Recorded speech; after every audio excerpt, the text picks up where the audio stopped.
Buenas tardes, el día de hoy mi equipo y yo les estaremos presentando las formas de pago de nómina de los empleados. El contenido que veremos está conformado por pago por cheque, depósito bancario en cuentas personales, pago en efectivo, formas de pago poco comunes, tarjetas de pago, convenios especiales para la educación y preguntas frecuentes.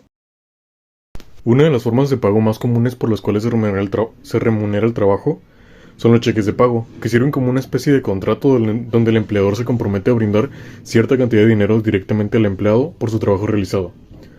Cabe recalcar que estos cheques de pago tienen que ser emitidos directamente por la empresa o el empleador y no por terceros, puesto que esto no es legalmente correcto. Además de emitir los cheques, el empleador también debe de considerar que al momento de entrega del cheque, el trabajador tenga facilidades para cobrarlo, tales como que sea un día hábil en el banco donde el cheque se cobrará, o que esté cerca, o que el trabajador se le facilite transporte para el banco. Finalmente, hay dos aspectos que se deben considerar en el pago de los cheques, los cuales son dos elementos muy importantes: el emitente y el favorecido.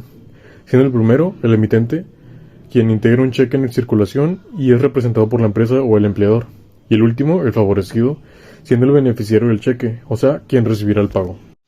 Tema 2. Depósito bancario en cuentas personales. Este método consiste en transferir dinero directamente a una cuenta bancaria personal del beneficiario. Existe el caso de que la apertura de la cuenta se da por iniciativa del trabajador, con la finalidad específica de efectuar el pago de sueldos a sus empleados, las cuales tienen restricciones y solo reciben depósitos relacionados con la remuneración. Sin embargo, los empleados pueden transferir los fondos a otra cuenta o retirarlos en efectivo con su tarjeta y documentación.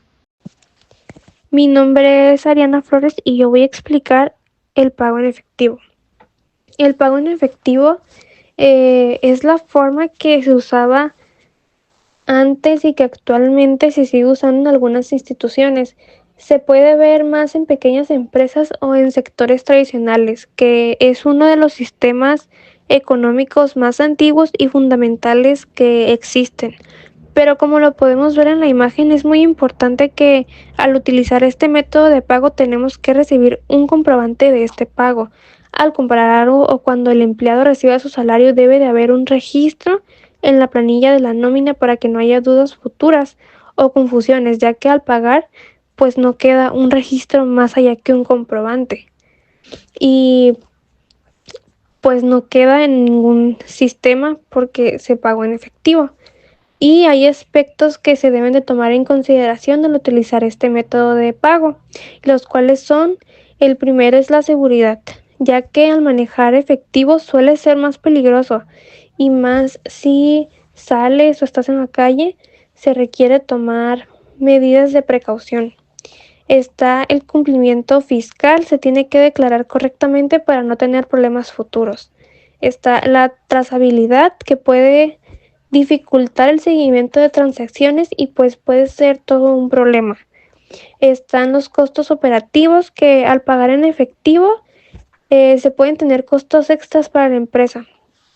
Y las tendencias modernas, ya que la mayoría de las empresas se van por métodos electrónicos donde quedan registrados en el sistema, ya que pues sí es más eficiente y seguro para la empresa como para los empleados. Y a pesar de eso, pues el pago en efectivo sigue siendo confiable siempre y cuando se cumpla legalmente. No todas las empresas están obligadas por la ley a pagar esta clase de remuneración a los trabajadores. Puede verse como una paga extra por sus actividades. Se paga con salario en especie por vivienda o un arriendo de un departamento a esos trabajadores que no tengan la posibilidad financiera o por motivos a trabajadores con conocimiento en un área específica. También se encuentra la asistencia médica y odontología, seguro de vida, accidentes personales. Siempre y cuando no se descuente del sueldo del trabajador, sino que todo sea cubierto por el patrón o la empresa.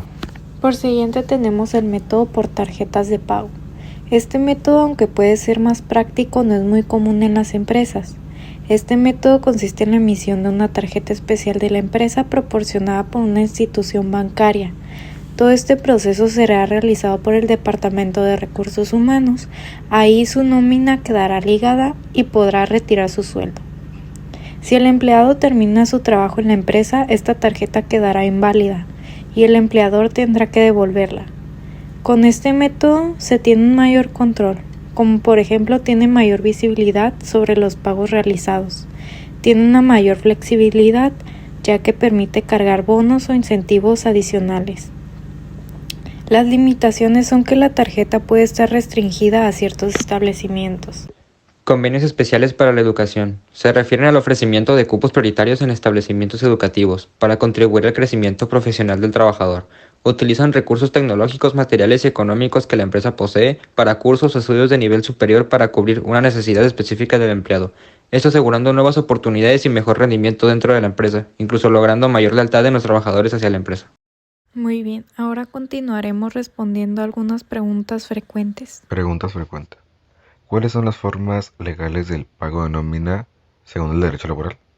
Según el derecho laboral mexicano, las formas legales de pago de nómina incluyen efectivo, cheque, transferencia bancaria y depósito en cuenta de nómina. El pago debe realizarse en días hábiles, en el lugar de trabajo o cerca de él, y en moneda de curso legal. El uso de vales o medios similares está prohibido, excepto para los vales de despensa autorizados. Es importante que el método de pago elegido garantice que el trabajador reciba su salario de manera íntegra y oportuna. Otra de las preguntas frecuentes es cómo se calcula la prima vacacional y cómo se refleja en el pago de nómina. La prima vacacional es un pago adicional del 25% al salario otorgado a los trabajadores para que disfruten más de sus vacaciones. Se calcula multiplicando los días de vacaciones correspondientes por el salario diario. Y por último multiplicamos el resultado por el 0.25, que es la prima vacacional. En el recibo de nómina, este concepto debe aparecer desglosado, mostrando la base del cálculo, el porcentaje aplicado y el monto total de la prima vacacional. La información con la que debe contar el comprobante fiscal digital, CFDI, de la nómina para cumplir con los requisitos del Instituto Mexicano del Seguro Social son el Registro Federal de Contribuyentes, RFC, la clave única de registro de población, CURP del empleado, número de seguridad social, la fecha de pago, el periodo de pago, las percepciones desglosadas, sueldo base, horas extras, bonos, etc., deducciones, otros pagos, subsidios, viáticos, salario base de cotización, el SBC, y debe contener información sobre incapacidades, días trabajados y pagados, así como el registro patronal del empleador ante el IMSS. ¿Cuál es la diferencia entre un finiquito y una liquidación en términos de remuneración? El finiquito es la liquidación de haberes pendientes al terminar una relación laboral por renuncia voluntaria, que incluye salarios devengados, parte proporcional del aguinaldo, vacaciones no gozadas y prima vacacional. Y la liquidación se aplica cuando el trabajador sufre un despido injustificado e incluye las indemnizaciones como 3 meses de salario, 20 días por años trabajados y prima de antigüedad.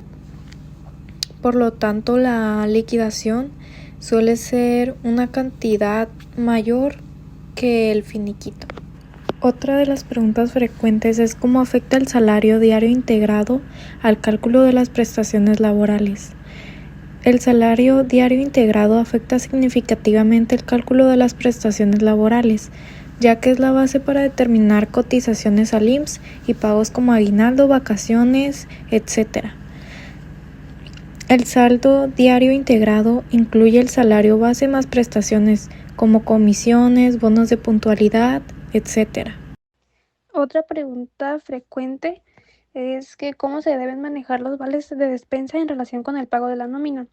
Básicamente, los vales de despensa se deben de manejar como una prestación adicional al salario, no como parte del pago de nómina regular. El Instituto Mexicano del Seguro Social establece que los vales se pueden excluir del salario base de cotización, siempre y cuando no superen el 40% de una unidad de medida y actualización. Pues es importante que no se utilicen para sustituir el pago en efectivo del salario base. ¿Qué consideraciones debe tenerse en cuenta al emitir cheques como forma de pago según la Ley Federal del Trabajo? Al emitir cheques como forma de pago según la Ley Federal del Trabajo, se deben considerar varios aspectos. El cheque debe ser nominativo y no negociable, emitido por la empresa emprendedora y pagadero en una institución de crédito dentro de la misma ciudad del centro de trabajo. El emprendedor debe asegurar que el trabajador pueda cobrar el cheque en horario laboral o inmediatamente después. Si el banco está lejos del lugar del trabajo, el emprendedor debe proporcionar tiempo y/o transporte para que el trabajador pueda cobrarlo. Además, el emprendedor es responsable si el cheque es rechazado por falta de fondos. Esto ha sido todo por nuestra parte, espero haya sido de su agrado nuestra presentación. Muchas gracias por su atención.